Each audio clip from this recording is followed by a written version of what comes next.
Hello everyone, আসসালামু আলাইকুম। তো গাইজ, আমাদের শরৎপুর নড়িয়া থানায়, এটা হচ্ছে তেলিপাড়া গ্রাম।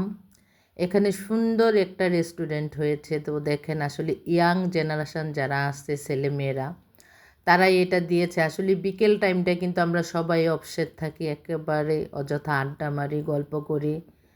তো দেখেন, ছেলেমেয়েরা এখানে সুন্দর একটা রেস্টুরেন্ট দিয়েছে, একেবারে খোলা আকাশের নিচে। তো এখানে যেটাকে বলে বিল, আপনারা কে কে চেনেন জানি না, বিলের ভিতরে এই কুটের ঘরটা উঠিয়েছে। এত সুন্দর হয়েছে, বিশ্বাস করবেন, সন্ধ্যার টাইমে আরও বেশি ভালো লাগে, রাতের ভিউটা বেশি চমৎকার লাগে।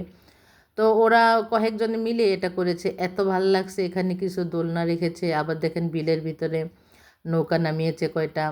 তো এখানে এতটাই ভিড় ছিল, অনেক দিন যাবৎ হয়েছে এখানে। তো যাওয়া হচ্ছে না। তো আমি আর আমার ছোট ছেলে একটু গিয়ে দেখে আসলাম। দেখেন, আকাশে কিন্তু অনেকটাই মেঘলা। আমি একটু দোলনাতে দোল খাচ্ছি, একটু ইচ্ছে করলো দোলনাতে বসতে, তাই একটু দোলনাতে বসে দোল খাচ্ছি। আমার ভাগ্নি গিয়েছে সাথে, সে আমাকে একেবারে ভিডিও করে দিল। ফটোগ্রাফারটা খুব ভালোই ছিল। আসলে সে খুব সুন্দর সুন্দর ছবি তুলতে পারে, হাত অনেক ভালো, ছবি তোলার হাত। তো দেখেন, ভিডিও কিন্তু ওই করেছে।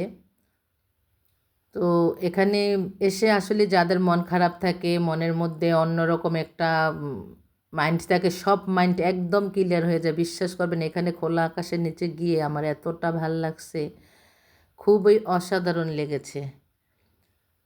তো আসলেই আপনারাও যারা থাকেন গ্রামে, আমাদের শরৎপুর নড়িয়াতে, তারা অবশ্যই অবশ্যই এখানটা আসবেন। আসলে অবশ্যই ভাল লাগবে। তেলিপাড়া গ্রাম এটাকে বলে।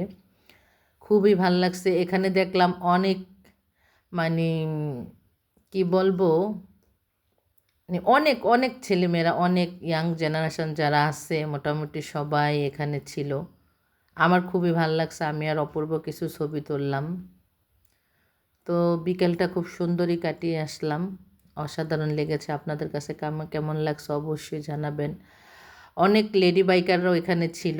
ভাল লাগলো অবশ্যই কমেন্ট